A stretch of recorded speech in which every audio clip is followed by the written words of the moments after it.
You're tuned in to the MtG Cable cast, where they cover Magic, the Gathering Finance. All right?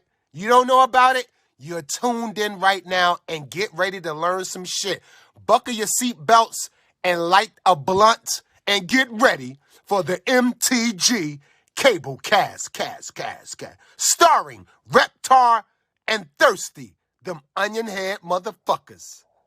Alrighty, guys. Welcome to the newest episode of the Cabal cast. And this week, part 1 of 1 or part 3 of 3, I guess, depending how you look at it, where we're taking a look at GenCon through the years. Yes. How the con evolved, how it changed. Now, you may be wondering why this is relevant. Well, that is because, frankly, GenCon, as you'll see through this episode, was pretty big in Magic's formative years. Kind of set the stage for large events to be well attended, everything like that. And as GenCon evolved with Magic, the Magic competitive scene evolved. So they kind of were intertwined.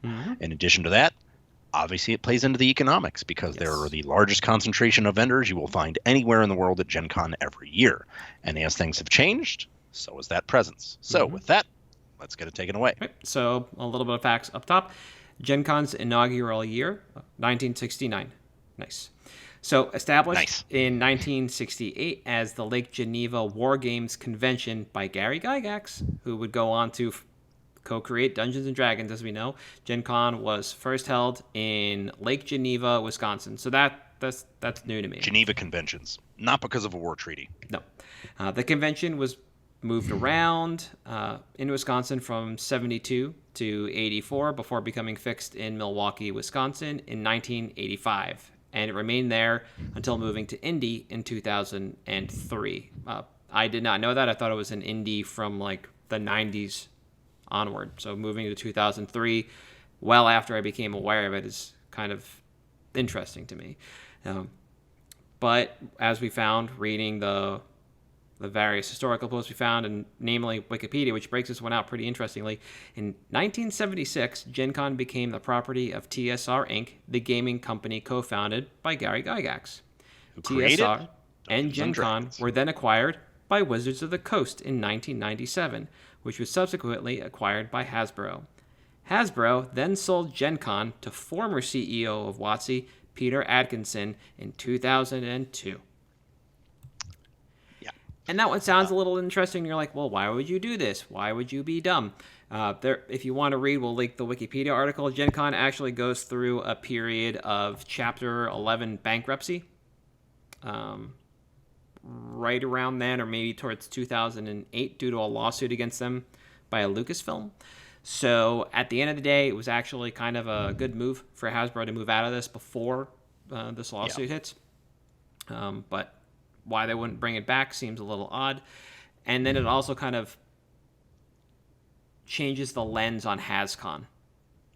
Yeah. Because you had GenCon, then you waited almost 20 years to do it again, and you put up HasCon, and we haven't seen anything since, which was almost like the same thing, which is just bringing in a bunch of vendors, bringing in a bunch of people for badges with an exorbitant price, giving out some really cool tchotchkes, and having conversations with vendors. But that is very much kind of like where GenCon was for a bit. Yeah. Now, you ready to break down the eras, or you wanted to talk a little more about the foundings? Let's break down the eras. Okay. So we kind of identified 4, taking GenCon looking at GenCon through the lens of Magic. And so from 1968 to 93, basically, this was GenCon in pre-Magic. As we noted up top, thanks to Wikipedia, this convention moved around a lot. It was moved within Wisconsin and then eventually settled in Indy in 2003, about 10 years after Magic shows up. But in that interim time, WotC has a presence. They are moving with GenCon, and this was the 30th year anniversary of WotC at GenCon. And if you were to jump back through some of the Twitter accounts from GenCon weekend, you can actually see photos of the first WotC installation. Yep. That's when Alpha hit. It was being given out at GenCon, because people were meant to playtest Alpha there. It was not actually sold. It was given out. Yep. One of my favorite stories about that first GenCon, anecdotally, is that the game bombed so badly, they threw a bunch of it out. Yep. which is the same thing as Topps dumping all of the 52s in the Hudson Bay. Yes. If you go back and you read through accounts of Gen Con and Magic at that convention, there are stories about cards just being left on tables because people did not want to take them with them. Yeah. Kind of an unresolved issue. There's no public-facing information about why the game tanked that bad, what the player feel was. But we're talking about 1993 and kind of this influx of like everybody's making trading cards, and there are trading card games hitting the market space at that time. And where Magic sat, especially with Alpha at that point in time, compared to the others, is very difficult to suss out, especially because Alpha was, again, given out at Gen Con and other conventions. It was not given to LGSs or anybody else really to kind of push this out. When you look at Gen Con, you look at the areas where it moved through. We noted Milwaukee and Indianapolis. Those are kind of the early breeding grounds for Magic. You will find collections out there that do include Alpha a lot of the time. When going out to Milwaukee in particular for like one of the last runs of GPs we did before COVID, like I knew that we were going into a 0-day city and to expect anything because of this, and that's why, because Gen Con was in that state, in that city, and Alpha existed there. That's why you see it in Seattle. WotC was there. You get it in New York because there were conventions there that WotC was going to and giving out those promos. That's basically how Alpha ends up in these very small nuclei of locations around the U.S. The other really interesting thing I love about that is that players still do that to this day. I can't tell you how many times a draft ends and there's just cards everywhere. Cards everywhere. Like, and it's, now with hindsight, you're like, oh my God, they left Alpha on the table. There are so many Lotuses, whatever. Think about when you go draft. How many cards do you just leave on the table because you don't care? It was the same mentality because nobody knew it was going to be a thing. It was just some game that some Christian dude came up with so he could teach kids math. Don't really care. That doesn't sound fun to me. Yeah. And then we get into a little bit more developed early Magic, and you start seeing things grow. Yeah. We kind of, we felt this one out, and we were like, 94 to 2000 is early Magic. You can look at that as this is the reserve list era. The game is growing. You have this experiment with Magic as an esport on ESPN2. Yep. If you can find the Mercadian Masks starters, I believe. My LGS has one in the case. I might still have one. You will actually see the ESPN2 logo on it because they advertised that, I believe it was that Worlds was going to be at MSG, and I think that is where you can see Finkel in a suit playing as a baby boy. The Tinker combo deck of the era. Yeah. And this brings us basically all the way up to the first frame change in Magic around 8th edition. And in this time, the game is growing. We have Pro Tours popping off. GPs are getting larger. PTQs are getting larger. Set releases are not at the LGS yet. They might still be done regional in a lot of locations, and they are garnering hundreds and hundreds of attendees. But the game has not really begun to flourish yet. It still takes a couple more years, but the groundwork is there. All the formats as we knew them for the next couple of years have been set up, have been established. We have Type 1, Type 1.5, Extended, Standard, and Limited just kind of running. People are interested in the game. It garners attention. There are dedicated vendors, and there's an internet presence at this point in time. It's no longer just periodicals like Scry, Inquest, and Wizard Magazine kind of carrying or shouldering the burden of bringing this game to the masses. There's an online presence. Yeah, and I think that, what's really critical about this time period is two things. One is when you're getting out of this early Magic and you're starting to explode, a former CEO of Wizards of the Coast becomes the president of GenCon because he purchased it from them. That's obviously one big factor there. Oh, yeah. That's huge. The other thing, and this is to your point of just more events, bigger exposure, everything, is you're starting to have the internet easily accessible. And it does allow for this explosion of an online platform, an explosion of communication. I'm sure most people watching this probably remember MTG Salvation. My first playtest group I found on MTG Salvation, and they were local to me. And you had this kind of explosion in awareness and everything and all this exposure. And that really combined with someone taking over to kind of explode the game in general. You know, Magic Online Traders League, Modal. I remember I'd go to pre-releases with the price sheet printed out that was like the Magic Online Traders League official price guide Prices, for the yeah. pre-releases. And that was just, you know, Ogre would show up to pre-releases with it and he'd base his buy numbers off of it. And it was a really interesting time because, you know, it's cliche and rose-colored glasses as it is, like there was so much possibility there. There was so much you could do. You could go to so many different events. And Gen Con was kind of like the mecca for that. Yes. It was the spot you wanted to be because the best players were going to be there. The best events were going to be there. You know, even if you weren't playing at the Pro Tour, there were a bunch of just on-demands forever. Yes. Great prizes, cool shit you're not going to see anywhere else. The Pastimes prize wall was stacked with cool stuff that everybody wanted. Mm-hmm. And it really was just this time where, all right, you know, now we're to the point where, you know, board gamers and RPG players plan their years around Gen Con. We'll get to that later. But this early 2000s era, when things did first start exploding and it moved to indie, it was like Magic Mecca. It was the place you wanted to be every year. You planned your Magic year around going to Gen Con. Yep. I want to say somewhere after this, one of the U.S. Nationals was at or around Gen Con. Yeah, I believe so. It came after this. Like 2000, I think it was 2003. That's what I was... Because one of our locals was on the Nationals team that year. And it was the year that he played with LSV. And he referred to him as World Pokemon Champion Tony Eason. Just the St. Louis meme. Yeah.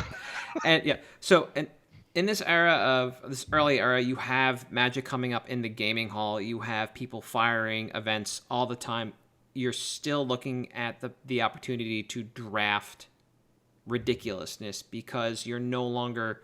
Sorry, weird way to phrase it. You're not too far removed from the beginnings of the games, so going there and drafting unlimited, revised, etc. is a novelty, but not like an eccentricity.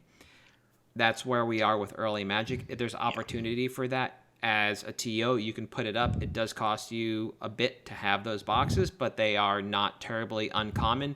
The prices on everything haven't really exploded. Everything is really affordable. So Gen Con can just be flush with people, flush with cards, and it is now one of the most respectable and respected games from a TCG standpoint in that hall. Yeah. I think it's to help put this into perspective for people that may not understand revised was affordable. Like early 2000s, UCs were like $40-$50. Yep. They were not a lot. We've been talking about this the last couple of weeks after the Legacy events where a formative memory of mine is walking into a game store and not buying a Lotus for $20 because I had no idea how I would use it, but instead buying the tube of dice that cost the same because I knew exactly how I would use that. Yeah. And Lotuses were still on the low end of hundreds of dollars into the early 2000s. Yep. Sapphire was somewhere between 100 and 200 by like 2004. Yeah. These are those prices. That's the thing, though, because that stuff was everywhere then. It hadn't started drying up. It didn't start getting destroyed as much. Nope. And, you know, it's funny because maybe it's just because my Magic formative years were really there. Was in the early 2000s. Like Cocoa Pebbles was the first competitive deck I ever played in Ice Age, and that was like 97. Mm-hmm. And then I scaled up. Yep. And it's like it was so much fun back then because there was so much stuff available. Not like now, where there's so much stuff available, it's too much. Mm-hmm. It was just you had the whole history of Magic there available to you. Yeah. And people put on good events. Yep. They knew, hey, we're going to give them something to travel for. People are going to come here for our events. Let's do it. Yep. And that kind of leads us into the next era of Magic where we're looking at, which is fungibly 2000 to 2015. And I say that because we could push back the early Magic era until, like I said, that 8th edition border change, which is like 2003. And this next era could end a little earlier than 2015, depending on how you look at it. But in this era, you have people going to Gen Con just to play Magic all weekend because Win-A-Box in-demands are just firing the entire weekend. Yep. As long as the gaming hall is open. Vintage and Legacy champs have been established. Like the world championships for these two formats have been established in one location, GenCon. And people are now coming in to play Legacy and Vintage on their quote-unquote biggest stage here. In Europe, you had the Bazaar of Moxen series that would run throughout the year where people could go out and grind Legacy and Vintage in one weekend, both events. And that ran for several years. Yep. And it didn't lead here, but it was in preparation for. You had Legacy and Vintage scenes in the Midwest and on the West Coast that would basically lead here. You had GPs that I believe were still in the Legacy format at this point in time. We are no longer using Type 1.5 and Type 1.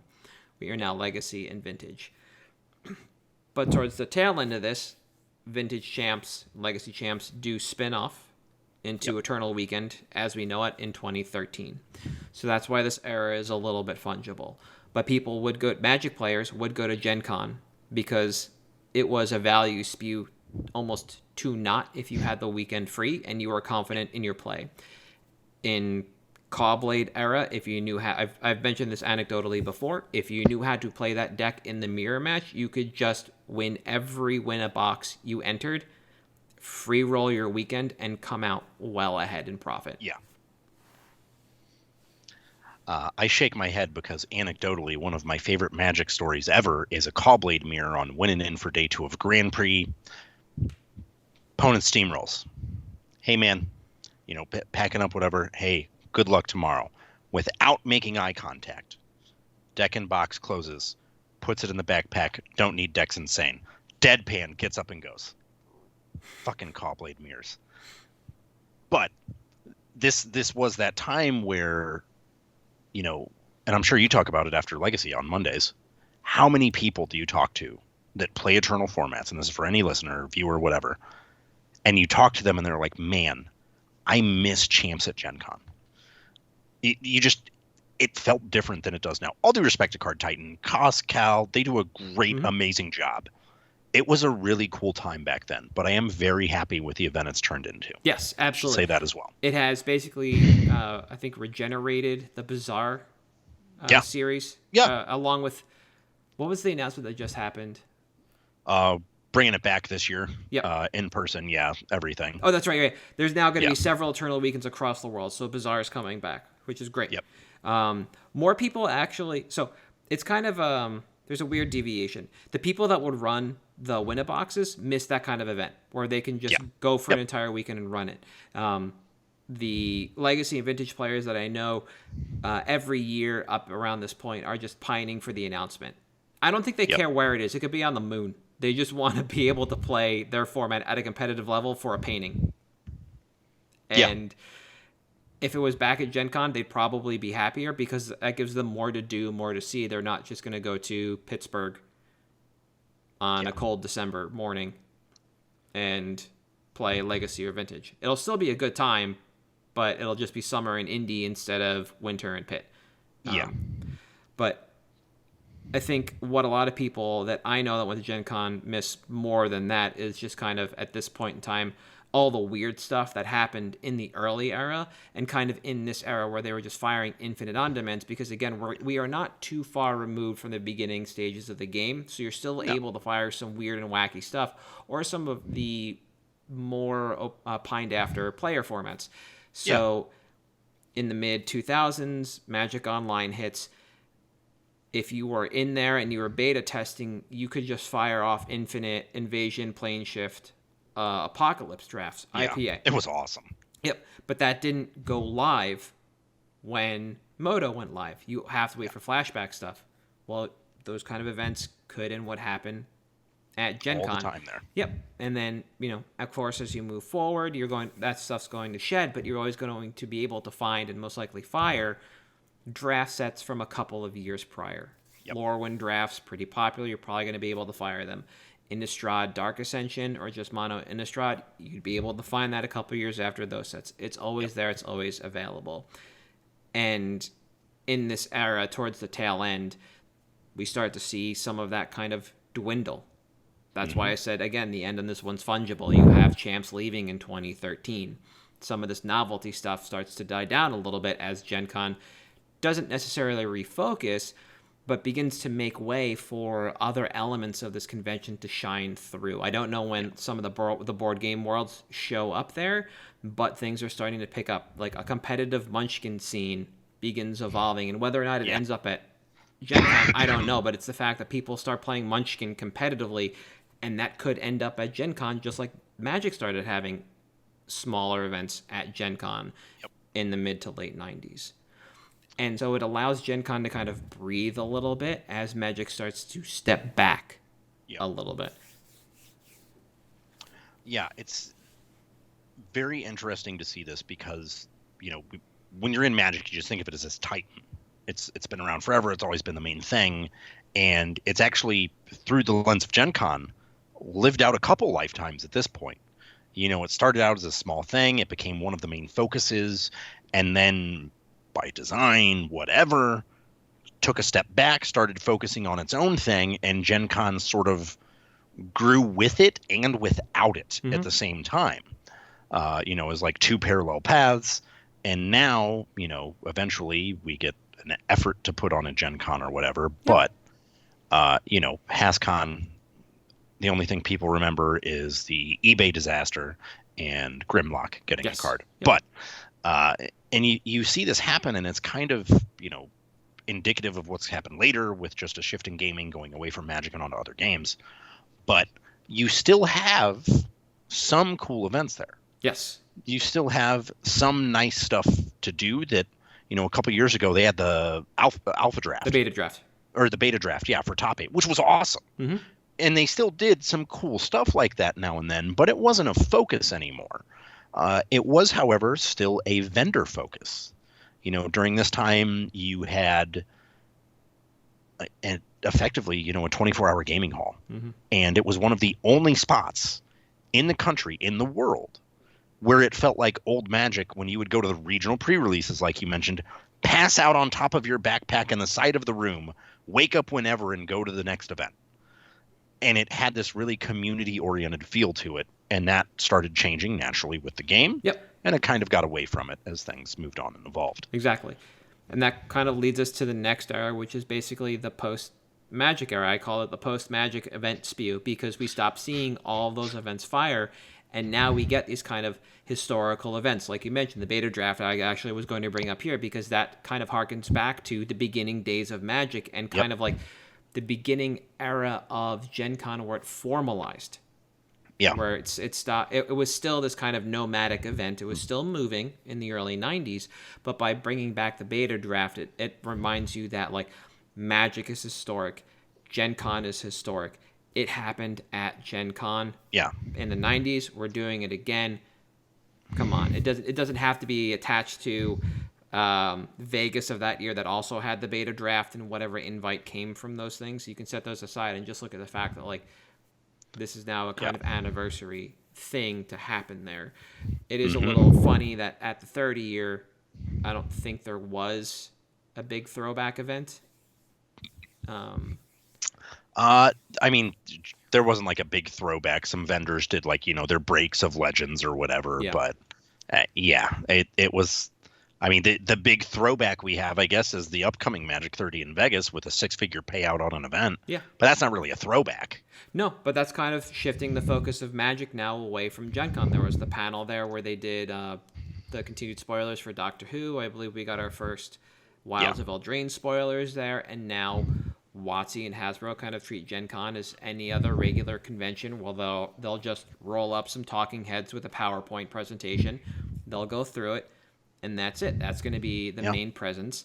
It is now on the vendors to really, and the convention to carry forth what they envision. Eternal Weekend has now been spun off for, almost a full decade, as of this past Gen Con, a full decade, and that's it. The premier events for Magic at Gen Con are gone. It's now basically up to the players and the vendors to kind of push this forward, and to me that's perfectly fine. I don't think there's a problem with that. We get to see both events They had Yeah. their parallel evolution, and now they have divergent evolution. We're going to see kind of where both end up as Magic starts to kind of source its own convention feel for its events, and Gen Con gets to now realign itself with the kind of, I guess, standard convention fare, aside from the LARP element. That one's still pretty unique to me, but at a convention like that. But everything else that we're seeing at Gen Con, that we are hearing from Gen Con, that we expect from Gen Con now, aligns with other gaming conventions in the area. That's why we covered Origins. Yep. It aligns with some of the collectible conventions that we're seeing. That's why we covered the National. Mm-hmm. And then it's still going to have its yearly panels, and you can expect I don't want to as say well as topical ones. Well, I was going to say a quote Hall H presence, which is basically Marvel and DC at San Diego Comic-Con, where you would expect WotC/Hasbro to come in and do something big, Fantasy Flight to come in and do something big. You would still expect that, and it kind of gives the attendees something to look forward to when they book their hotel for the next year, as they are leaving their hotel for the current year, and when they get their badges immediately, they can expect this kind of treatment. It's no longer going to be being beaten over the head by Magic the Gathering. Yeah, and I think the interesting thing is, you talk about these annual panels and stuff like that, and the Hall H influence has gotten less until this year. It's gotten less big company centric and a lot more community centric. Like now Gen Con is having communities create the Hall H experience. We're gonna, the LARP used to be in Lucas Oil. It wasn't this year because they rented out a whole hall for it, catered it, whatever. Everyone had their own full experience there, and the community kind of ran it. You've got, what was the 7C role playing? Yep. Their community orchestrated a giant weekend-long LARP. It was awesome. Just stuff like that. Now, the one exception this year was obviously Lorcana, where you had a large new game debuting, bigger than Magic at this point. All due respect to when Magic launched, it's Disney. Not Come like on. this, yeah. Yeah, it's Disney. So they kind of made that kind of the focus. And if anyone remembers, I mean, I think it was 1.5 to 2 minutes, all of the Lorcana events sold out. And that was it. That was the huge thing. Obviously, Lorcana launch made news for all the wrong reasons, with people getting trampled, etc. But it was kind of the focus of, we're going to bring in this new kid on the block and show him off. Yep. And that's something that has, since the dawn of Magic was kind of Gen Con's thing, was bringing awareness to these new things. Hey, you like everything else we're doing here. How about this cool thing we're doing that we're bringing on? Yeah. At some point they even added a video game hall, which I think is great because it's a gaming convention. And while, E3 existed, it basically doesn't anymore. So you even got that element now being added to Gen Con, which, again, kind of keeps in the spirit with it as Magic has evolved past or back to needing someone else to carry their hand. Thanks, DreamHack, for barely keeping it together. But it's been very interesting to see over the years. And now, this year, for example, anecdotally, the last year I vended was 2019. Troll was in the 24-hour hall then. And there were probably 20 or 30 total Magic vendors. Cool Stuff had like 4 or 5 booths. This year, 6 Magic vendors. Yeah. Counting the ones in the 24-hour hall. And that's less a shift of, well, I mean, maybe it is a shift of Magic is dying. I'm always going to say that because that's my shtick. But it's that shifted focus, that change in what we're trying to do. Yeah. That, what I would like to see, and we'll cover this in one of our episodes in the near future, I would love to see competitive Magic come back to Gen Con if Huey is running things to try to raise that profile, but who knows if we will. It all depends. So you talk about like the lack of dedicated Magic vendors, maybe some of the historic Magic vendors at Gen Con, and I think you spoke exactly to what we expect, which is now the WotC equivalent of Gen Con for Magic is most likely now going to be a flagship event. MagicCons are kind of like it. No, one flagship event a year, like we've all said it should be in Vegas. Since they did the first one, it should have always been That proved to be I don't want to say the most attainable, because that seems like a ridiculous statement when you think about the costs of Vegas, but for whatever reason, people came out to Vegas. They didn't come out to New York City for that event. They didn't go to Boston. Both have large international airports. They never really tested the waters in California, where you could fly in from APAC into LA. And they did Seattle here and there, but it was never meant to be a big flagship event. Sure.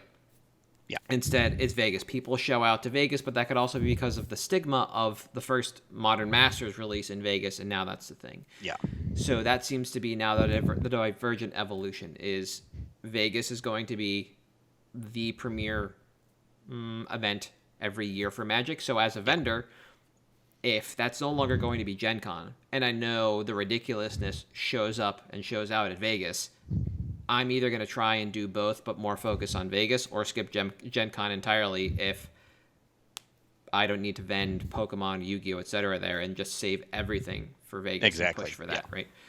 And so that could most likely be what we're seeing. But again, that's fine, because that also frees up space in the vendor hall for people to come in who are more dedicated to some of the other games that are there, the other experiences that are being crafted there. If Gen Con is aligning more with some of the other conventions that are going on, especially with the popularity of PAX since they started, you bring in the video game hall, like you mentioned, you want to have people there to vend that stuff, and that is not a small footprint for a lot of those booths, especially if you're bringing in the actual electronics and not just the games themselves, right? Yeah.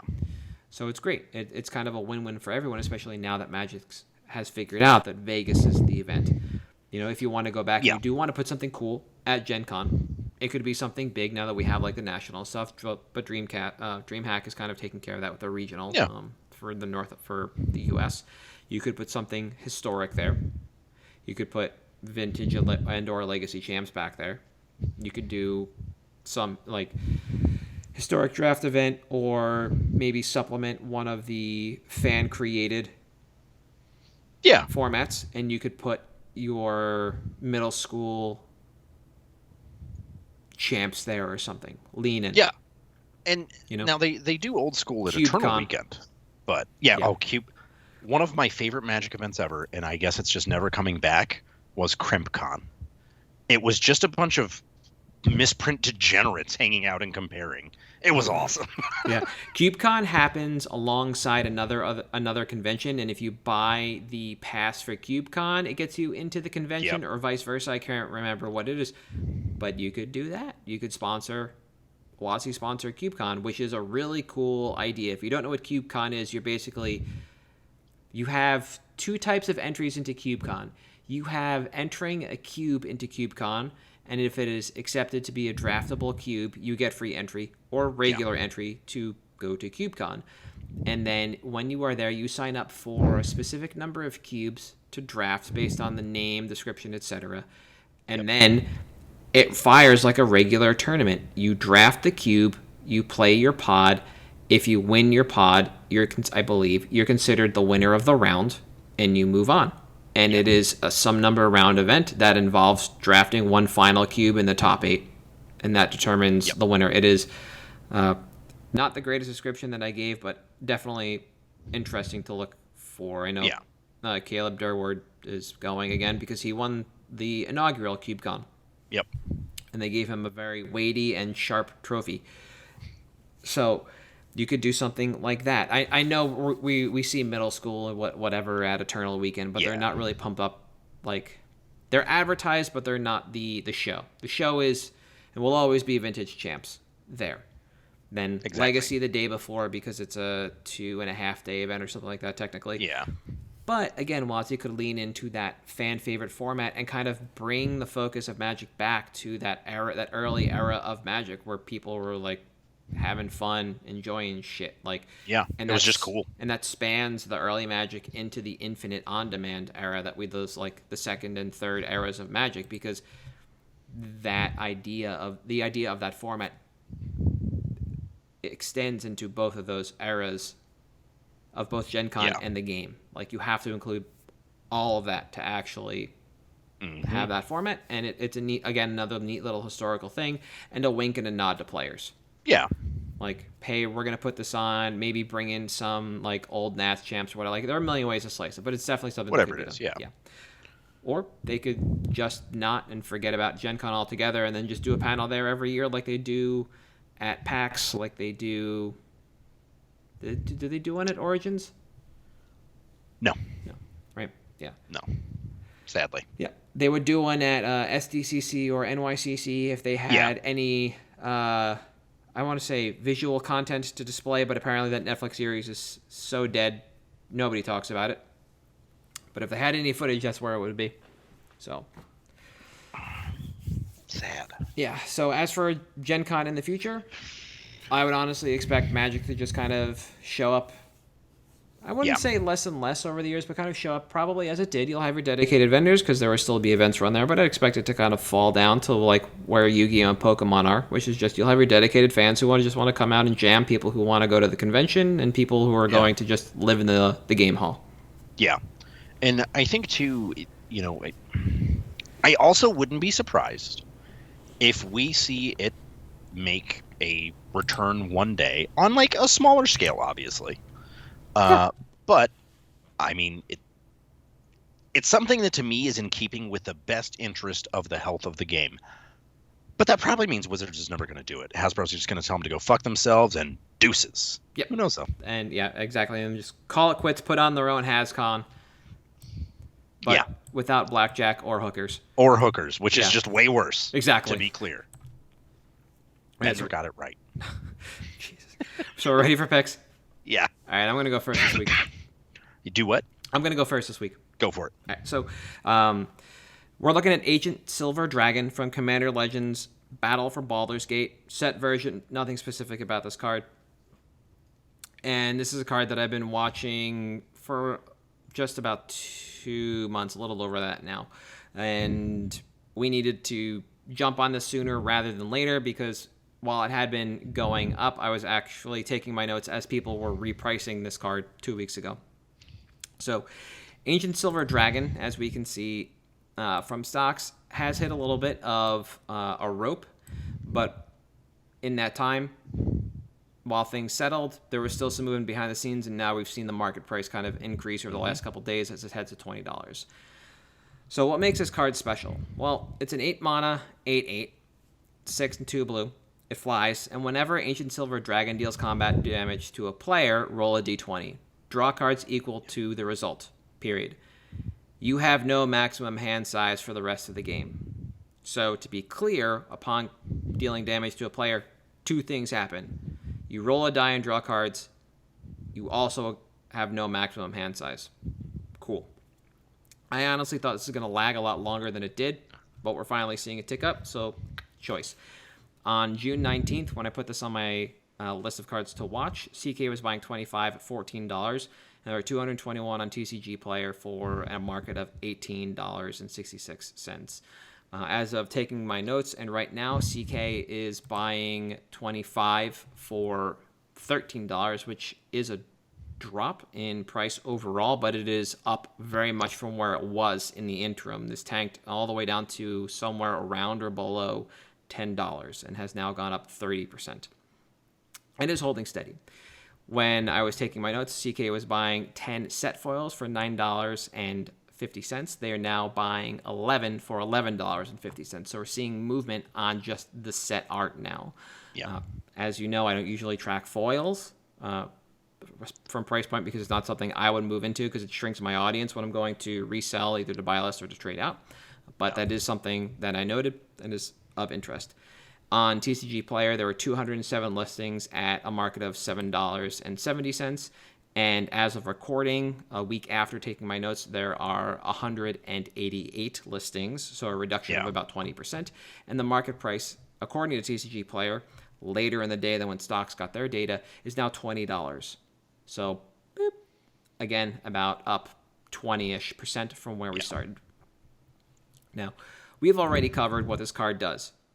It's a dragon, and it draws cards, and then you have no maximum hand size. That's it. It is, again, yet another on-the-nose kind of card. When we look at the formation... Reading a card explains the card. Exactly. And the format information, Up top, we need to remember that as long as Ancient Silver Dragon does combat damage to a player, you will have no maximum hand size for the rest of the game. Thus, it's also another reliquary tower. Yeah. So there's just a lot going on with the card, besides an 8/8 dragon for 8 that draws. It is a second reliquary tower, which is generally an effect people seek out in any number of ways. We have the obvious dragons theme here, and we see that all over Rec as we're looking at commanders, and it's not surprising at all that this is just in dragon stacks of all flavors, with generals that I didn't even know were dragon related.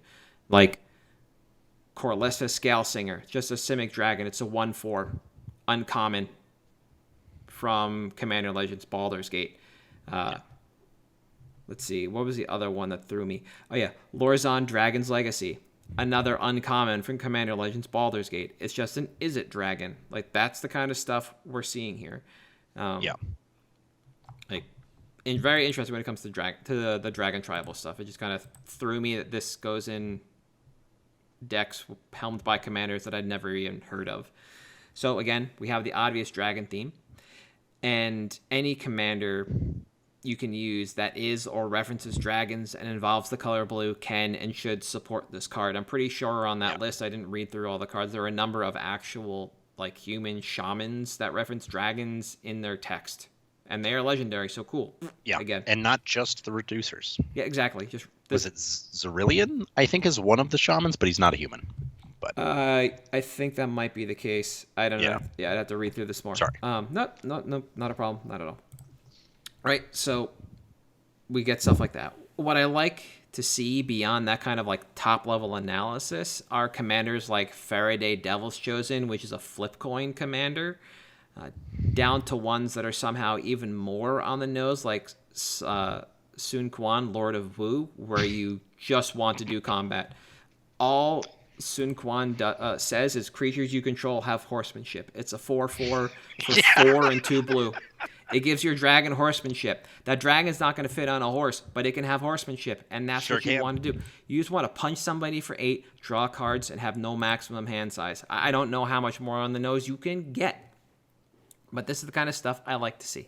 Yep. Right. So I think these are the ends of your spectrum, like dragons in combat, and as such, it's a really wide spectrum that can still offer some unique usages of this card. Another good example is Alrund, God of the Cosmos, which is a cards in hand commander. It's like is it Multani? Yeah, Multani. One of them, yeah. Cool. That is in the spectrum now of like from coin flip general to dragons have horsemanship. Wide berth.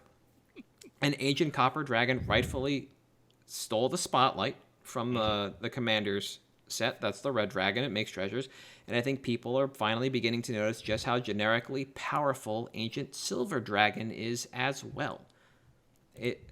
Ancient Copper Dragon just still has all the heat, but Silver is not right behind it because the pack is kind of tight, but I think it's starting to pull away. People are realizing that it's just yet another generically good card. And the commanders that we see on Rec espouse this. Yeah. Now, currently, we are seeing on average 5 copies sold in a given day, and that's extremely low. And that means that we'll run out of near mint and LP stock in a bit over a month, and that still kind of holds true. It's going to take us like a month and a week. This does seem rather miserable for us, as we'd like to see a higher velo overall if we wanted to move on this quickly. But as the stock runs out, we'll see the market price raise from $7.50. So these are my notes from a week ago, from $17.50 to over $18, and then the sales we see happening in the 20s will become commonplace if everything holds. And guess what's happening? Exactly that. Exactly a week later, when you look at TCG Player, we're seeing that we're at like the $17.50 mark. 3 listings in, then it's $18.40. The listing after that, it is. $18.40 after that, and then it just starts to take off, and these $20 sales become meaningful. Market price on this was also a bit difficult to pin down, as I've seen copies go for well under market at that time, $14 when it was $17, but they sell immediately. Meanwhile, there have been sales for close to $25 which is obfuscated if you don't dig into the sales data. So what I mean is, when you're looking at the price listings on TCG Player, you would have, at the right time, you would see the $14 listing, and you would have seen the $25 listing. But until you click on View Sales History, you wouldn't actually know that this card was selling for $25 a week ago, and also $14 when it was listed on that price. Currently, there are copies still being sold for $25 alongside those that are being sold for $18. And that does average out to a little bit over $20. So this market price is kind of a fair price. We're still seeing this trend happen. People are still buying this card happily for $25. So once a lot of these low-hanging fruit or quick listings are removed over the next few days, when I wrote these notes, we're still in that time period, we'll get a much clearer picture of the true market price, which we have. It is now this $20 market price.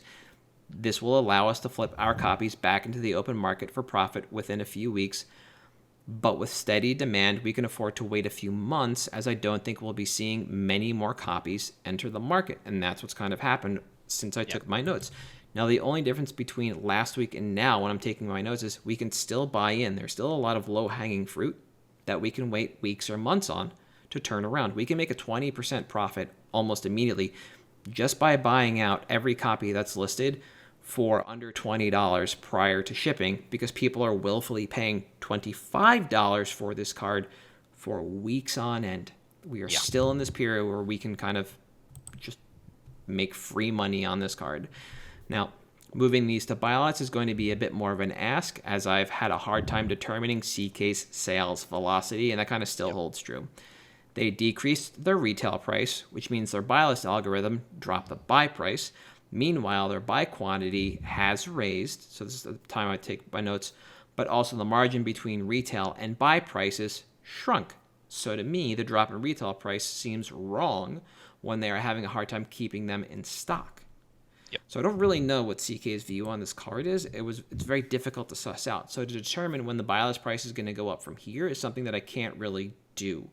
All I know is that between when I took my notes and now, in this week-ish, the buy price has held.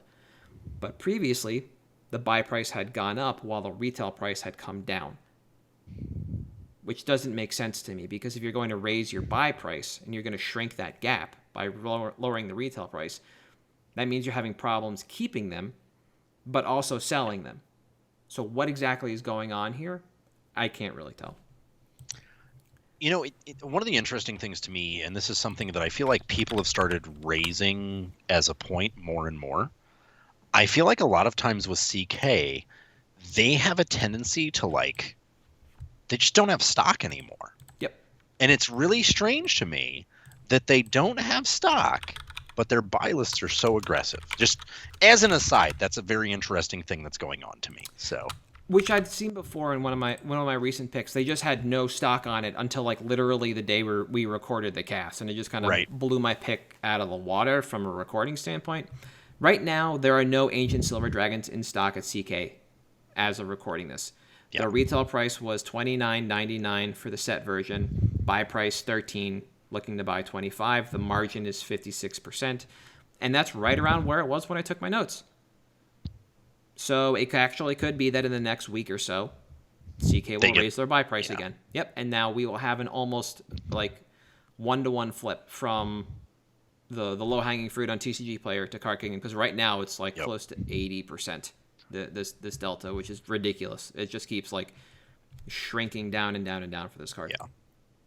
Buy quantity wise, personally, I think I have 4, and this is the dumbest thing ever. It's split between set foil, and the book version, because I drafted them all in the same draft. And I'm happy with what I have for both play and trade, but I wouldn't feel bad about going past 6, especially now, knowing that the CK's price is held, but they've got to raise it. Meanwhile, the sales are still moving at $25, and we can just get in and flip immediately. And again, this isn't the flashy dragon from the cycle, so it's fine for a mid to long-term binder hold, and that's basically what I would do for a while if I went past 6. I would just put those extra copies in my binder and just kind of roll them out slowly to Commander players, because again, there's a really wide berth of where people are playing this card because they're recognizing it's just as agnostically useful as Ancient Copper Dragon is. Yeah. I think one of the really important things about this is the Baldur's Gate allocation that was all over distros has started drying up a little bit. Mm-hmm.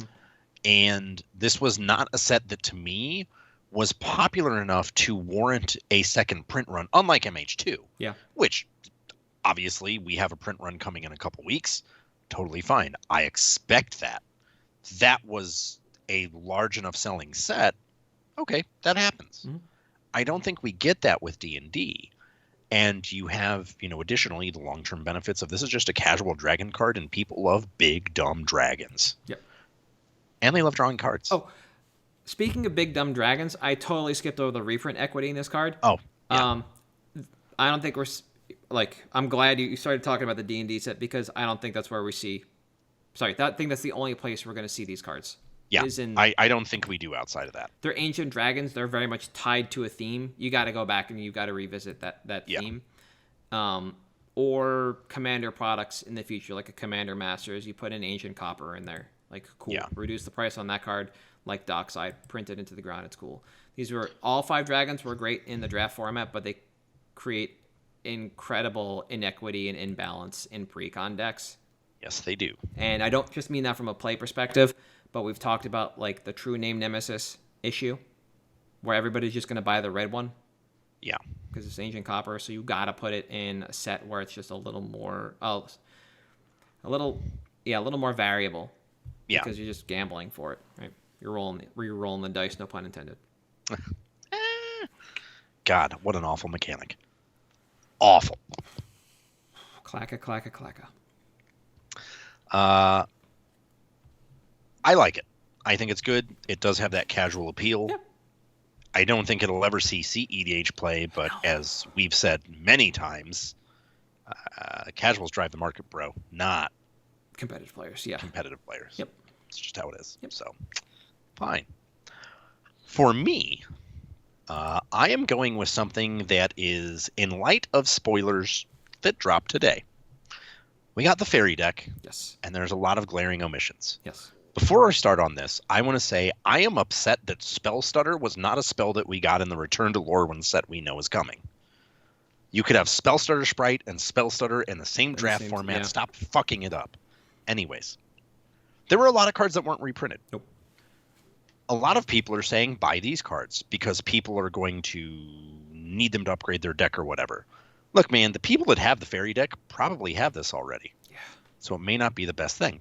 But this one in particular, I am going for because it also has 60 card playability. Yep. Yeah.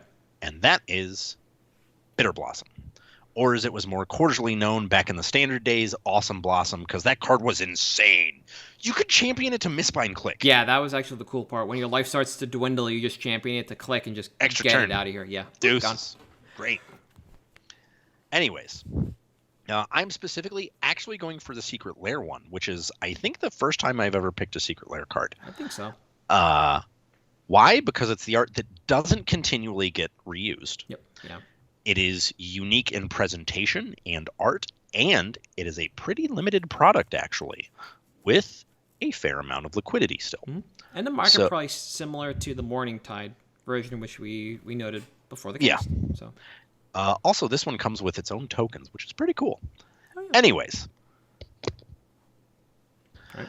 I think this is the kind of thing that will get a content creator bump in some way for EDH. Doesn't matter. Card's going to be good, but the people, again, that probably have this, or probably have the Fairies deck, already have it. You're not making Widwin without this card. Una isn't a Fairy deck. Don't let anyone tell you it is. It's an exile your deck with infinite mana. That's what it is. But we could see a little bump in people picking this up to upgrade their deck. But my expectation is it's going to be a conflagration of factors impacting this card's price once Wilds comes out. Yeah. First off, we're going to get more Fairy support. that means there's a chance that a fairy deck breaks out into a 60-card format, which has happened periodically before. Yes. And if that happens, Bitter Blossom is one of your best weapons against a control deck because it's continuous advantage that scales out while not hurting you in a scaling way. That makes it great, especially because we're going into Modern season again. Now, Modern may be a bit too fast for Bitter Blossom, but that doesn't mean some tempo deck doesn't come out that wants a card like Bitter Blossom in it. Now, me saying that this is more of a 60-card format card may make people think I'm buy quantity heavy because you're going to want, 4. 4x, yeah. No. You want 1 to 2 of this card in your sideboard, at most, or main. That's it. I wouldn't go particularly deep on this because it is sitting at currently about $28. And by the second page, we get up to $35 for the listings that are on TCG Player currently. Now, I'd probably be looking at, honestly, like 4 to 6. Not a lot. But in 4 to 6, I'm satisfying between 2 to 6 players' needs, which is a good spot to be in. As far as our outs go, this is something that realistically probably is still sitting in people's trade binders, and they'd be fine letting go for a little bit less. Start picking them up there. That's probably going to be your way to out it as well. This is not something that has particularly aggressive buy lists.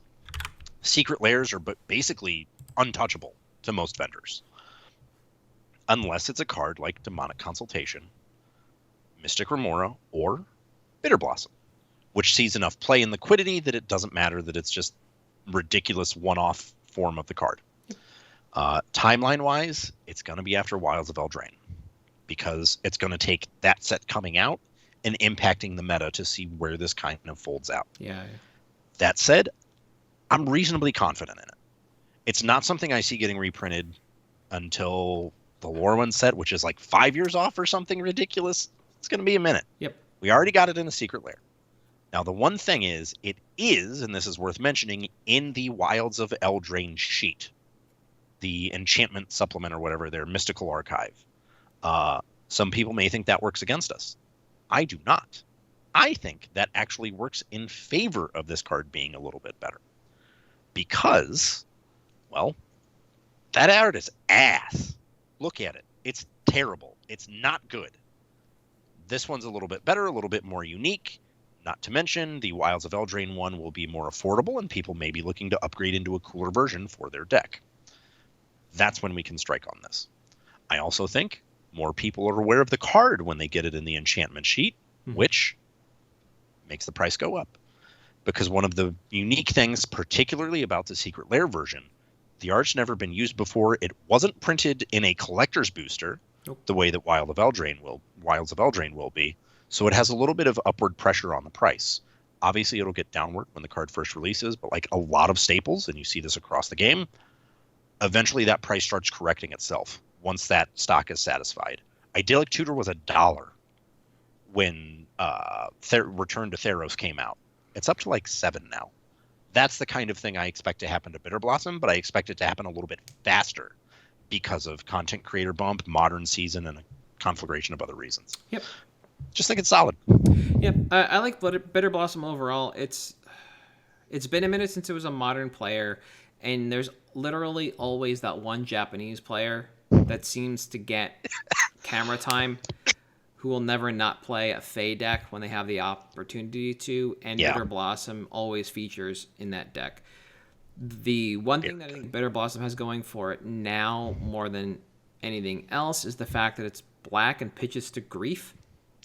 That's pretty good. It is very, very good. So if we have the opportunity to play another Fey deck in Modern that is based Mirror, you can see kind of an alternative way to champion this card. It would just be championing it to Grief instead of to Mistbind Click. So I think there is opportunity to grow that deck in constructed formats, like you're saying, especially because we kind of get this second bite at realistically like well-priced Fey. They're going to look really good. Yeah. When you look at the deck, there are 16 cards that are already in existence. I think there's another 8 or so that we don't know. We know the names of, but the art, etc., has not been spoiled yet. So that's going to bring the creature count up to about 24 for this deck, which is a decent place to start. But I think one of the hidden gems of the Fae deck isn't how well the Fae can tempo out or how well they play together. I think there's a hidden mode in Fae that works with a parallel pick and Skull Clamp that a lot of people don't recognize because a lot of Fae have really small toughness. And when you can trade a Bitter Blossom token or a Brazen Borrower, which is also in the deck, for 2 cards when they are no longer useful in the battlefield. Pretty good. Exactly. It helps accelerate through. So as a notable omission to the deck, in both of those cards, these are 2 elements you can look at as well to also upgrade. People are going to focus on some of the larger Fae, and I mean that more in mana value than I do stature. Yeah. That are in the deck. I'm like, hey, swing here, swing here, swing here. Here are your options to kind of feed to people who are building off of the precon. There are people who are going to be building off of existing, and the opportunity to move both Skull Clamp and a Bitter Blossom to those people still exists. You can't do that to a modern player because Skull Clamp got the ban. This is 0. Rightfully so. Yeah. If you've ever played with a card, it's insane. It is nutty. So if you are a modern player, especially one that enjoys tempo, this is definitely a decent look overall. If you want to dedicate to any amount to just put away for a while, that might be a tall ask. But if you've always believed in the deck, then now is most likely the opportune time to pick this up. It seems kind of long gone from a reprint perspective. The last time we saw it get reprinted outside the Secret Lair was, I guess it was Double Masters 2022, so within the last year. We got it there because it was decent in the draft environment. That's about it. It upcycles every now and again, and it holds this kind of like $20 bill price tag for the regular art. Extended art brings you up towards 40. And I do want to say one thing. I think the point, because some people may try to analog this to Tarmogoyf and how, it was evidently one printing away from being a sub $10 card. Mm-hmm. I think that has more to do with the playability of the card and how the game has pushed, which is not the issue with Bitter Blossom. That card is still good. Yep. I think it has more opportunity to be more like the Secret Lair Inkmoth Nexus than the Secret Lair like Birds of Paradise. Yeah. I think there's a lot more upside to it than not. And if you believe in the card, you believe in the opportunity to play it in the format inside or out of a Fae list, then it's definitely something to look into because, like you said, this is a great tempo pick. It is great against control because of how it interacts in the game, and it doesn't have to be in a fairy deck to be decent. It's just a threat that plays on an axis that not a lot of decks can ever really deal with. It's just that Modern really isn't in a shape to do anything but either play or beat the ring. Yeah. Which basically means you're either playing the ring or you're playing, it seems like, Grief. Yep. To beat it. Yep. Where, again, Bitter Blossom plays, but if the rest of the deck isn't there to go Dimir over Rakdos, then why bother? So here we are again with this kind of like cyclical logic. Overall, I like the pick. I'm not unhappy that I picked up my Morningtide copies for more than this years ago. Yeah. I'm still happy to have them. And for people that don't, this is always... It's not the Tarmogoyf problem that it's like one printing away from being a $10 card. It's like we always talk about, it's like one printing of another card away from being good. Exactly. And so we have opportunity here to pick up this card before it becomes better. Yep. So I like the pick overall. The only concern I have is quantity and what you want to be doing. If you think you're going to be able to move it to people locally for the Fae deck, then by all means pick up however many you think you're going to have for people that are going to buy that deck. Otherwise, pick up your... I think I'd be happy picking up my quantity for play. Yeah. So, right. Anything else before we cut out? Nope. All right. So for at MtG Cabalcast on Facebook, Patreon, and Twitter and YouTube, or X and YouTube, I am at Halt. I am Reptar. You are possibly coming back next week. We'll find out. All right. See you next week.